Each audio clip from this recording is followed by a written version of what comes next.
Nay, mayong adlaw. Isa pangani mo, Isilin sa Landron, taga-asa man ka. Mambaling, Babaw. Ano nabot mag-address Bumburagyo? Mga ita kong advice ni mo sir nga, unsaon ni pagpaagi nga na may release order nga naman nga wala pa man gigawa sa akong anak. Niadto ko ni tingon man nga okay ra kuno, papaabot lang kuno. Kano sa gidakop imong anak? Mayo 18, Onsay kaso? 2022. Juan 715. Unsa man si Visiting drugs? din o Ah, positive sa shabu. dito siya sa Balay Suyupanan o ya. Naabtan nga na ay raid, naabtan siya gidakop niya. Oh, sa Pidia. Positive siya sa Shabu. Oh. Karong tuiga di siya nadakpan. Oo. Di siya nadakpi. Dito sa Loyo sa Juan, Silingan. Adik gini mo anak, suyop man. O, kuha naman na sir, kaya iya man naghimong tambal kay kubakon mo na sir. So tambal ang Shabu sa hubak. O may iyang gingon, matay ko na siya guwan shabu. Namatay mo anak kung walay Shabu. Niya, Kinsay pangalan mo anak? Jason Dalandron. Jason Talandron. Niya, na-apil mo na siya dito pagkuhan, read. Niya.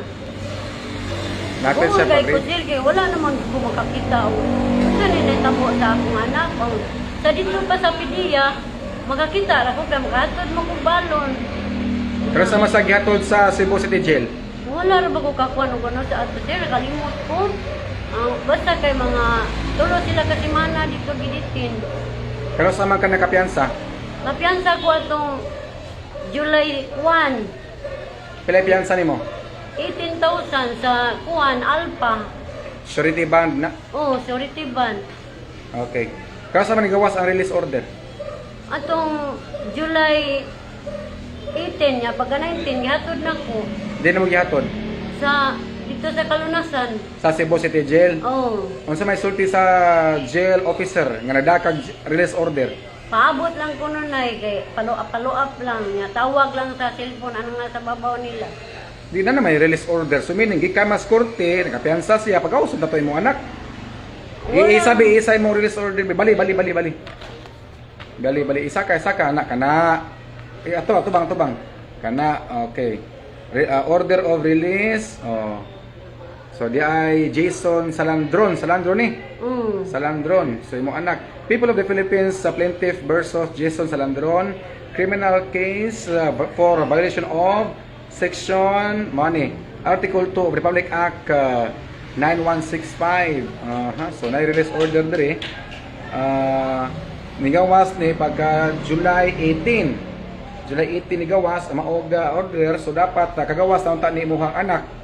Paabot raman ko na yun sila. Ano Dili magkapiyansa gani ka na release order. Ipagawas gyud na imuhang kuan, imuhang anak kay na may release order. Di ngayon niya, wala na din ha na sa ilang kuan. Di man may magkakita. Wala ka ni adto sa surety bond nga. Dito na ko, nabayad ko. Nasa may sulti dito? Paabot lang ko no. Paabot kay Wa pa ko, tanawon pa ko na dito sa Kimunda. Tanaw pa sa Kimunda. July 18 nigawas ang order niya, August na karon 1 month na nakalabay kapin. So pagyapon kagawas imong anak. Wala. Makagawas ganina imong anak nay ingna siya nga ang Shabu dili na tambal subak ha. Oh, syaro ko mutagan imong anak gyapon. Mag-uuli ko sir kay niya, wala na niya na dito. Napa na dito sud, wala na patiya, napa na sud. Ha? Niya na tamulihok o wala na. Oh, manawag ko taga Cebu City Jail karon atong ipapangutana og nababalhin diya sud sa Jason Salandron ha. Oh, salamat kayo sir.